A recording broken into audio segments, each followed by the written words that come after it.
Их Британи Умард Ирландын нэгдсэн вант улсын элчин сайдын яамны санхүүжилтээр хэрэгжиж байгаа хүний эрхийн мэдээлэлээр дамжуулан хүнийг чадварчуулах төслийн хүрээнд Globe International төрийн бус байгууллагаас энэхүү нэвтрүүлгийг бэлтгэн хүргэж байна.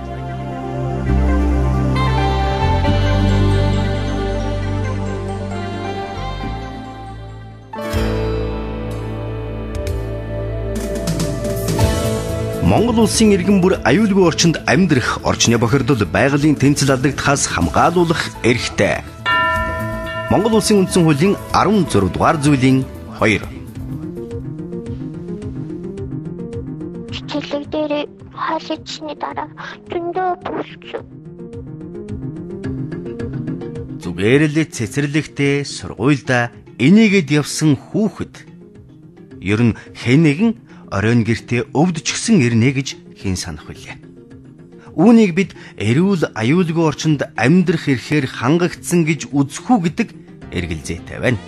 Хүүхдээ цэцэрлэгээс нь авах гээд очсон л да. Тэгээ хүүхд чинь бөөлж ядан гэсэн. Тэгээд эхлээд би толгойг хөдлөгдсөн болов уу? Наа толгоогоор юм өргөцсөн болов уу гэж бодсон л да. Намайг хүүхдээ авах гээд очсон чинь өөр хүний охин нь бас царай нь ухаач хайцсан бөөлж яд гэсэн л дээ. Тэгээд л бид ерөн ойлгосон л да.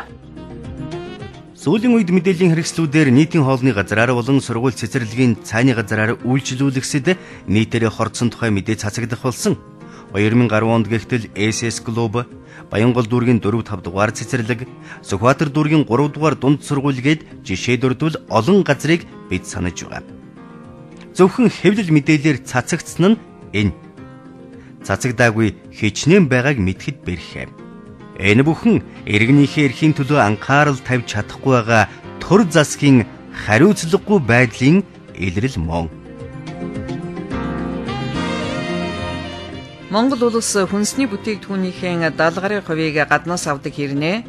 Манай хилийн бомбтуудад орчин үеийн технологитой шинжилгээний лаборатори байдаг нь харамсалтай. Статистикийн албан ёсны мэдээгээр манай улс хүн амаа мах цагаан эдэгээр бүрэн хангаж байгаа.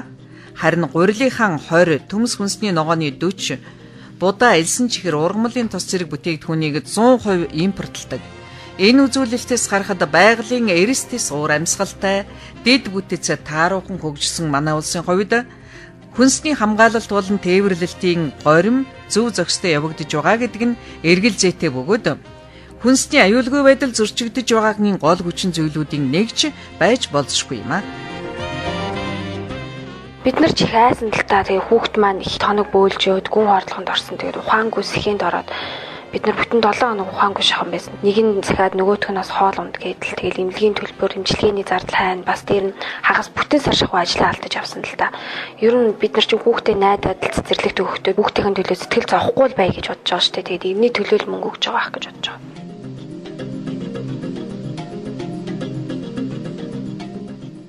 Үүнээс улбалаад бодоход бид эрүүл аюулгүй орчинд амьдарч байгаа эсэх тэр тусмаа аюулгүй хүнс хэрглэж чадаж байгаа эсэхтэй хэр итгэлтэй байгаа вэ гэсэн өнөөхөл байнгын түгшүүр сэтгэлд оршсоор байгаа нь үнэн билээ. Сонсогч таажигсан энэ талаар бодож суугаа гэдэгт итгэнэ. Найдвартэйгээд итгээд хүүхдээ өгдөг цэцэрлэг ийм байхад яарвхан шиг ороод хоол иддэг нийтийн хоолны газрын хоолны чанар ямар болоо. Хүнсний аюулгүй байдал зөрчигдөж байгаа гол хүчин зүйлүүдийн нэг бол нийтийн хоол түүний технологи болоод ариун цэвэр чанарын шаардлага хангадгүй явдал юм а.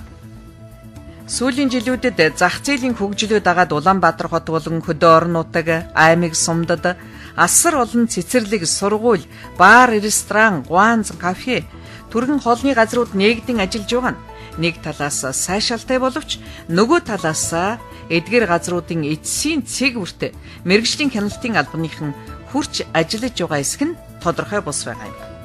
Эдгээр газрын хоолны бүтээгдэхүүний орц материал хадгалалтын горимын талаарх мэдээлэл бүрч тодорхойгүй.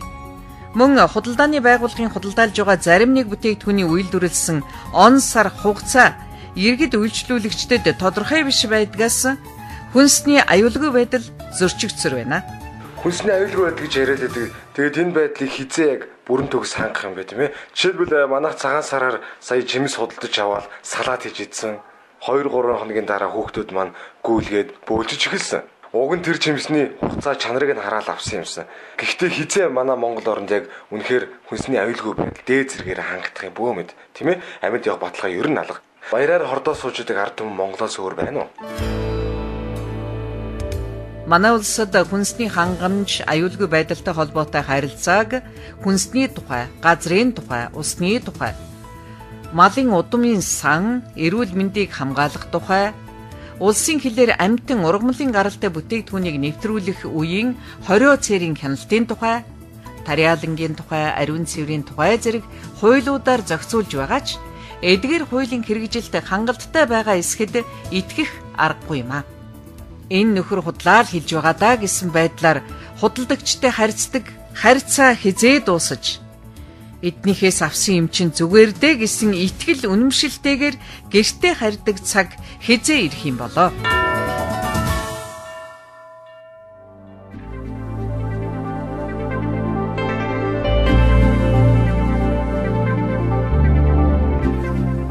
Их Британи Умард Ирландын нэгдсэн вант улсын элчин сайдын яамны санхүүжилтээр хэрэгжиж байгаа хүний эрхийн мэдээлэлээр дамжуулан хүнийг чадвархжуулахын төслийн хүрээнд Globe International төрийн бус байгууллага бүтээв.